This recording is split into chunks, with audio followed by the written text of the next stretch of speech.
Hello everyone. तर आज आपण बघणार आहोत क्रिओ पॅरामेट्रिक सॉफ्टवेअर बद्दल बेसिक इन्फॉर्मेशन. सगळ्यात आधी जाणून घेऊयात क्रिओ पॅरामेट्रिक बद्दल ही हिस्ट्री. ओके, तर पीटीसी कंपनीने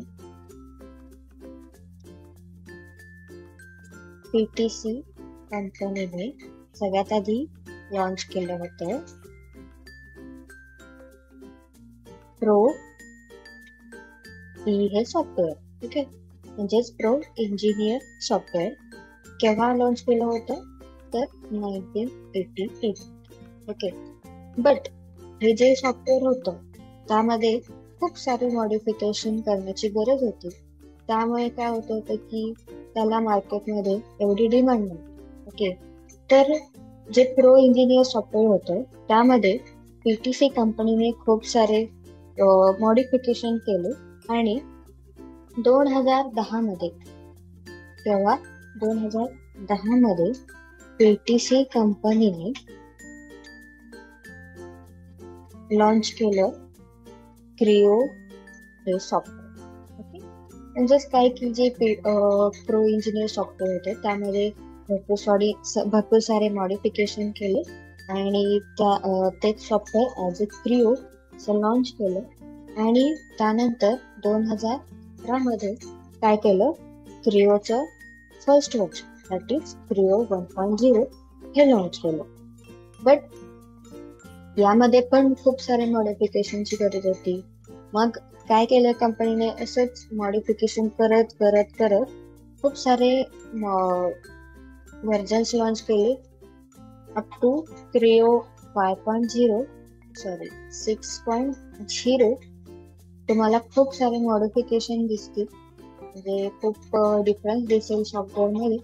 बट जर तुम्ही क्रिओ 6.0 पासून जे लेटेस्ट व्हर्जन आहे क्रिओ 11.0 यामध्ये तुम्हाला सिमिलॅरिटी दिसेल. ओके, तर ही होती एक basic history, basic information about Creo software history. त्यानंतर जसं की तुम्हाला माहीतच आहे की बाकी कॅट सॉफ्टवेअर मध्ये काय असतात की 6 वर्क बेंच असतात, तसंच क्रिओ मध्ये पण तुम्हाला 6 वर्क बेंचेस दिसतील. फर्स्ट काय असतो, स्केचर. त्यानंतर असतं काय, असेंबली डिझाईन. त्यानंतर असतं सरफेस डिझाईन. ओके, सेकंड असतं आपलं part modelling, part design. Third असतं असेंबली डिझाईन. फोर्थ असतं सरफेस डिझाईन आणि फिफ्थ असतं sheet metal design. After that, last one is draft.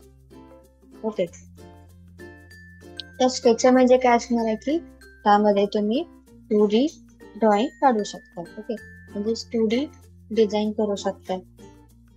त्यानंतर हे जे 2D डिझाईन असणार आहे त्याला आपण काय करायचं, 3D मध्ये कन्वर्ट करायचं. तर ते आपण काय करतो की पार्ट डिझाईन मध्ये करत असतो. That is 2D to 3D convert करतो. कशामध्ये, आपण पार्ट डिझाईन मध्ये. असेंबली डिझाईन म्हणजे काय असणार आहे, त्यामध्ये 2 टाइप्स असतात असेंबली करण्याचे. बट असेंबली डिझाईन म्हणजे नेमकं काय आहे की जे तुम्ही पार्ट्स क्रिएट केलेले आहेत तर ते काय करणार आहेत, डिफरंट पार्ट्स एक असेंबल करतात आणि एक त्याची असेंबली क्रिएट करतात. म्हणजेच काय, to assemble number of parts in assembly, that is assembly. Okay, त्यानंतर असतं सरफेस डिझाईन. म्हणजेच काय, जे काही कॉम्प्लिकेटेड पार्ट्स असणार आहेत, कॉम्प्लिकेटेड पार्ट्स जे पार्ट डिझाईन मध्ये डिझाईन करण्यासाठी थोडंसं कॉम्प्लिकेशन येऊ शकतं. जे काही पार्ट्स असणार ते तुम्ही सरफेस डिझाईन मध्ये करणार आहात. ओके, त्यानंतर असणारे शीट मेटल डिझाईन. म्हणजेच काय, जे काही शीट मेटलचे पार्ट्स असणार आहेत, ज्यांचे थ्रूआउट थिकनेस सेम असते, शीट मेटलचे जे काही पार्ट असतात दॅट इज आपण म्हणू शकतो पत्रा वगैरे. ओके, जे काही पार्ट्स असतील तर ते आपण करणार आहोत शीट मेटल डिझाईन मध्ये. ओके, त्यानंतर जे काही आपण पार्ट मॉडेलिंग केले किंवा असेंबली डिझाईन केले, तर याच्यात तुम्हाला काय करायचं, ड्राफ्टिंग करायचं. ड्राफ्टिंग म्हणजे काय असणार आहे की 3Dचं 2D मध्ये कन्वर्ट करतो. त्यामध्ये तुम्ही बिल ऑफ मटेरियल सुद्धा जनरेट करू शकता. ओके,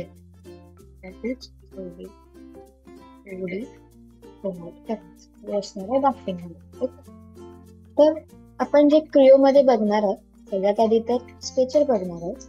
बट जर तुम्ही काय केलात की पार्ट मॉडेलिंग मध्ये गेलात क्रिओच्या, तर तुम्हाला तिथे काय दिसणार आहे, part design plus surface design या दोन्हीच्या कमांड एकाच वर्क पेज मध्ये दिसून येईल.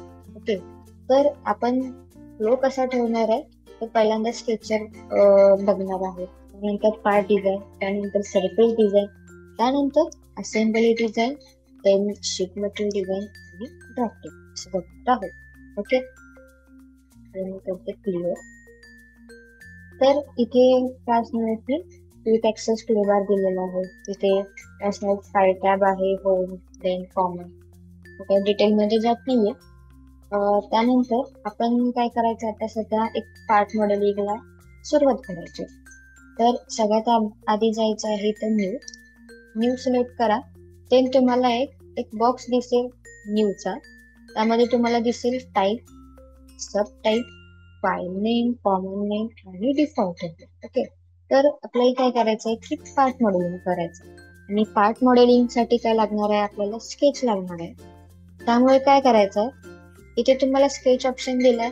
तुम्ही फक्त स्केचरची प्रॅक्टिस करणार असाल तर स्केच यूज करू शकता. ओके, बट स्केच आपल्याला यूज करायचं नाहीये का, सपोज तुम्ही स्केच ड्रॉ केलं आणि तुम्हाला त्याचं काय करायचं, फ्युचरमध्ये 3D मॉडेलिंग करायचं, तर तुम्हाला तिथे 3D मॉडेलिंगच्या कमांड दिसणार. बट तेच जर तुम्ही पार्ट सिलेक्ट केला तर तुम्हाला स्केच सुद्धा दिसेल. म्हणजेच काय, तिथे तुम्ही 2D ड्रॉइंग पण काढू शकता आणि त्याच्यावर 3D मॉडेलिंग सुद्धा करू शकता. तर इथे पार्ट सिलेक्ट करायचा. पार्ट मध्ये तुम्हाला पुन्हा सब टाईप दिसतील. त्यामध्ये आपल्याला काय करायचं आहे, सॉलिड. शीट मेटल कशासाठी आहे, जर तुम्हाला शीट मेटल डिझाईन करायचं असेल तर तुम्ही शीट मेटल यूज करू शकता. ओके, सध्या तर आपल्याला पार्ट मॉडेलिंग करायचं आहे, त्यामुळे मी सिलेक्ट करते सॉलिड. त्यानंतर तुम्हाला काय द्यायचं आहे की इथे सगळ्यात आधी फाईल नेम स्पेसिफाय करायचं आहे. कारण क्रिओ मध्ये जर तुम्ही काय केलं, पहिल्यांदा 3D मॉडेलिंग केलं, नंतर फाईल सेव्ह करताना जर त्याला नाव चेंज करायला गेलं तर तिथे तुम्हाला तो ऑप्शन अवेलेबल नाहीये. त्यामुळे जेव्हा तुम्ही हा ऑप्शन, जेव्हा एखादी फाईल ओपन करताय, तुम्हाला जे काही त्या पार्टला, फाईलला जे काही नाव द्यायचंय ते तुम्हाला इथेच द्यावं लागेल. ओके, तर मी इथे देते पार्ट 1. ओके, आणि जे फाईल नेम देताय त्यामध्ये तुम्हाला स्पेस देऊन चालणार नाहीये, कारण ते इथं व्हॅलिड नाहीये. ओके, तर मी ते दिले पार्ट 1. डिफॉल्ट टेम्पलेट सध्या ऑन आहे, ते सुद्धा तुम्हाला काय करायचंय, ऑफ करायचं. ऑफ का करायचं आहे, कारण क्रिओ मध्ये जे काही टेम्पलेट असणार आहे बाय डिफॉल्ट ते इंच मध्ये सेव्ह असते. इंच मध्ये ते मी केलं ऑफ केलं आणि ओके केलं. तर ओके केल्यानंतर तुम्हाला व्हेरियस टेम्पलेट्स दिसतील. ओके, त्यामध्ये आपल्याला यूज करायचं आहे MMNS पार्ट सॉलिड. आता इथे तुम्हाला MMNS पार्ट सॉलिड ABS आणि REL असे 2 टाईप दिसतील. जर तुम्ही क्रिओ पॅरामेट्रिक 9.0 किंवा त्याहून खालचे जे काही व्हर्जन्स आहेत त्यामध्ये जर टेम्पलेट बघायला गेलं तर तुम्हाला फक्त MMNS पार्ट सॉलिड एवढेच दिसेल. त्यामध्ये पुन्हा 2 टाईप दिसणार नाहीये. त्यामुळे तुम्ही यापैकी कोणतंही सिलेक्ट करू शकता. मी सध्या सिलेक्ट करते MMNS part solid ABS. Okay, आता आपण हे टेम्पलेट तर सिलेक्ट करतोय, बट याचा मिनिंग काय आहे.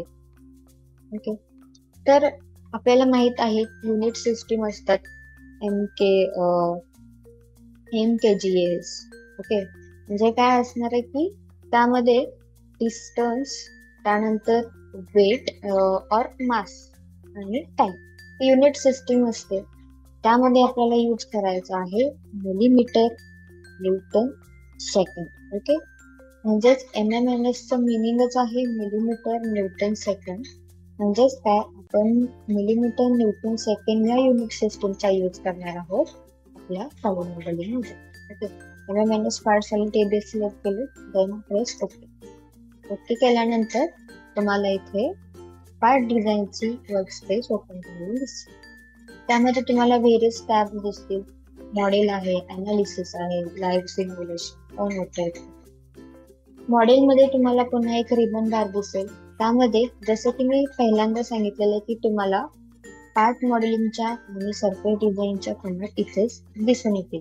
मग इथे बघा तुम्हाला extrude, revolve, okay, round, chamfer, pattern, या सगळ्या कमांड्स आहेत त्या कशाच्या आहेत तर पार्ट मॉडेलिंगच्या आहेत. आणि जर तुम्ही इकडे बघितलं मिररने ट्रिम, ऑफसेट, मर्ज, त्यानंतर बाउंड्री, ब्लेंड, फिल, या सगळ्या कमांड्स कशाच्या आहेत तर सरफेस डिझाईनच्या आहेत. ओके, तर सगळ्यात आधी आपल्याला काय करायचं आहे, 3D मॉडेलिंग करायचं आहे, पार्ट मॉडेलिंग करायचं. तर तुम्हाला काय करायचं आहे, इथे तुम्हाला डेटम प्लेन्स दिलेले असतात. फ्रंट आहे, टॉप आहे आणि आहे राईट. ओके, तर मला काय करायचं, एक ब्लॉक क्रिएट करायचा. त्यासाठी आपल्याला काय लागणार आहे, एक square or rectangle, sketch. Okay, तर इथे आपल्याला स्केच ऑप्शन दिलेला आहे. स्केचवर क्लिक करा आणि काय करा, प्लेन डिफाईन करा स्केचचा. ओके, तर मला ड्रॉ करायचं आहे फ्रंट प्लेनला. तर सिलेक्ट करा front plane. Front plane select केल्यानंतर तुम्हाला एक ॲरो दिसेल. ॲरो म्हणजे काय असणार आहे की जो काही ऑब्झर्वर असणार आहे, ऑब्झर्वरला जो व्ह्यू मिळणार आहे त्याची डायरेक्शन असणार आहे. ओके, जर तुम्ही त्याच्यावर एकदा क्लिक केला तर डायरेक्शन चेंज होणार आहे. म्हणजेच काय, जो काही ऑब्झर्वर आहे त्याला जे काही स्केच दिसणार आहे ते कसं दिसणार आहे, जेव्हा ऑब्झर्वर इकडून असा बघणार आहे तेव्हा जे काही त्याला ओरिएंटेशन मिळणार आहे त्या प्लेन, त्याप्रमाणे तिथे प्लेन ओरिएंट होणार आहे. ओके, तर मी पुन्हा एकदा त्यावर क्लिक करते. मला हे काय पाहिजे असं ओरिएंटेशन. तर इथे काय करा, स्केच क्लिक करा. स्केच क्लिक केल्यावर काय होणार आहे, त्या प्लेनवर बाय डिफॉल्ट ओरिएंटेशन मिळणार आहे, पॅरलल ओरिएंटेशन. ओके, इथे तुम्हाला रेक्टँगल म्हणजे स्केचिंगचा टूलबार दिसेल, एडिटिंग टूलबार दिसेल, कन्स्ट्रेंट, डायमेन्शन असे व्हेरियस टूलबार आहेत. त्याच्यात आपल्याला काय करायचं, ब्लॉक क्रिएट करायचा आहे, त्यामुळे लागणार आहे सेंटर रेक्टँगल. इथे स्केचिंग मध्ये रेक्टँगल आहे आणि त्याच्यामध्ये तुम्हाला सेंटर रेक्टँगल ऑप्शन दिसेल. यावर क्लिक केलं आणि इथे ओरिजिन पॉइंट आहे त्याच्यावर एकदा मी क्लिक करते आणि एक काय करते, स्क्वेअर क्रिएट करायचा आहे मला. तर स्क्वेअर म्हणजे काय असणार आहे की दोन्हीची साइड सेम असणार आहे. मी इथे करते 200 आणि इथे सुद्धा 200. ओके, 200 लेंथचा काय असणार आहे की हा एक स्क्वेअर क्रिएट झाला. काय करा, ओके. ओके केल्यानंतर तुम्ही पुन्हा पार्ट मॉडेलिंगच्या वर्कस्पेस मध्ये याल. मला इथे काय पाहिजे, स्टँडर्ड आयसोमेट्रिक हवा, त्यामुळे इथे जावा. काय असणार आहे, तुम्हाला सेव्ड ओरिएंटेशन मिळेल. त्यामध्ये स्टँडर्ड ओरिएंटेशन म्हणजे काय असणार आहे, हा आयसोमेट्रिक क्यूब मिळणार आहे. ओके, तर इथे आपण स्केच ड्रॉ केले. आपल्याला काय करायचं, एक क्यूब क्रिएट करायचं. ठीक आहे, ब्लॉक क्रिएट करायचं. तर इथे शेप्स मध्ये आपल्याला एक एक्सट्रूड ऑप्शन दिसतोय. तर इथे बघा, जो एक्सट्रूड ही जी काही एक्सट्रूड कमांड आहे, जर तुम्हाला एक काय म्हणतात, एक्सट्रूड जरी करायचं असेल किंवा एक्सट्रूड कट करायचं असेल किंवा एक्सट्रूड सरफेस क्रिएट करायचं असेल तर तिन्हीसाठी तुम्हाला ही एकच कमांड यूज करायची. तर एक्सट्रूड म्हणजे नेमकं काय असणार आहे की तुम्ही ज्या काही स्केच प्लेनवर एखादं स्केच क्रिएट केलं तर ते काय होणार आहे की त्या स्केच प्लेनवर परपेंडिक्युलर डिरेक्शनने राहणारे एक्सटेंड होणार आहे. तिथे म्हणजे काय होणार आहे की मटेरियल ऍड होणार आहे. तर आपण ड्रॉ केले प्लेनला, दॅट इज XY प्लेनला. तर त्याच्यावर मी एक्सट्रूड कमांड यूज केली. तर ते काय होणार आहे, पॉझिटिव्ह झेड डिरेक्शन और निगेटिव्ह झेड डिरेक्शन एक्सटेंड होणार आहे. तर मी सिलेक्ट केलं एक्सट्रूड. एक्सट्रूड सिलेक्ट केल्यावर तुम्हाला दिसतील टाईप, डेप्थ आणि सेटिंग. तेच ऑप्शन तुम्हाला इथे दिसतात डेप्थचे. ओके, तर प्लेसमेंट म्हणजे काय असणार आहे की आपण जे काही स्पेस ड्रॉ केले ते सिलेक्ट करायचं आहे. मग मी स्केच सिलेक्ट केलं. स्केच सिलेक्ट केल्यावर होणार आहे काय होणार आहे की बाय डिफॉल्ट एक त्याला लेंथ मिळणार आहे आणि काय होणार आहे त्याचं 3D मॉडेल. ओके, तर मला 200 mm एक्सपोर्ट करायचं आहे. ओके, बट हे काय झाले, फक्त एका डिरेक्शनने एक्सपोर्ट झाले. मला काय करायचं आहे, दोन्ही डिरेक्शनला हाफ हाफ, दॅट इज या पॉझिटिव्ह डिरेक्शनने 100, निगेटिव्ह डिरेक्शनला 100 ने एक्सपोर्ट करायचं. ओके, तर इथे ऑप्शन्स मध्ये जर तुम्ही गेलात तर तुम्हाला दोन टाईप दिसतील डेट, साइड 1 आणि साइड 1 म्हणजे काय असणार आहे की एका डिरेक्शनला तुम्हाला फक्त एक्सपोर्ट करायचं आहे. साइड 2 म्हणजे काय, तुम्हाला दुसऱ्या डिरेक्शनला सुद्धा एक्सपोर्ट करायचं असेल तर तुम्ही साइड 2 सुद्धा यूज करू शकता. बट मला काय करायचं सध्या हाफ हाफ हे करायचं. मग इथे साइड 1 मध्ये ॲरोवर जर क्लिक केलं तर सिमेट्रिक ऑप्शन दिसेल. सिमेट्रिक केल्यावर काय होणार आहे, तुम्ही इथे जी काय लेंथ अप्लाय कराल त्याचं काय होणार आहे, डिवाइड होणार आहे. हाफ लेंथ एका डिरेक्शनला, हाफ लेंथ दुसऱ्या डिरेक्शन. ओके, हे केलं मी. ओके, एक 200 साइडचा एक पॅराला ब्लॉक करू. सपोज मला काय करायचं, इथे एक होल क्रिएट करायचं. ते म्हणजेच मला इथे कट करायचं. सपोज मला इथे काय करायचं की सर्क्युलर होल क्रिएट करायचा आहे. तर इथे पुन्हा तुम्ही स्पेस सिलेक्ट करून याच्यावर स्केच ऑप्शन येतो, त्याच्यावर जर क्लिक केलं तर पुन्हा त्याच्यावर काय होणार आहे, तुम्ही सर्कल ड्रॉ करू शकता. मला मी डायमेन्शन देते डायमीटर, ते केलं मी. ओके, आणि मला काय करायचंय, फक्त 100 डिस्टन्स म्हणजे 100 डेप्थ पर्यंत कट करायचं आहे. मग जसे की मगाशी सांगितलं, तुम्हाला एक्सपोर्ट कट करण्यासाठी सुद्धा एक्सट्रुडेज ऑप्शन यूज करायचं आहे. फक्त इथे काय असणार आहे, तुम्हाला स्केच सिलेक्ट करायचं आहे. ओके, इथे रिव्हर्स डायरेक्शन आणि इथं 100 mm जर मी केलं, इथे काय दिसणार आहे, जर रिव्हर्स डायरेक्शन केलं तुम्हाला रिमूव्ह मटेरियल ऑप्शन आहे, तो बाय डिफॉल्ट ऑन होतो. ओके, आणि जर तुम्हाला कट करायचं असेल एक्सपोर्ट कट, तर तिथे तुम्हाला रिमूव्ह मटेरियल ऑप्शन यूज करायचं. ओके, हे बघा, हे काय झालं, फक्त 100 mm एक्सपोर्ट झालं.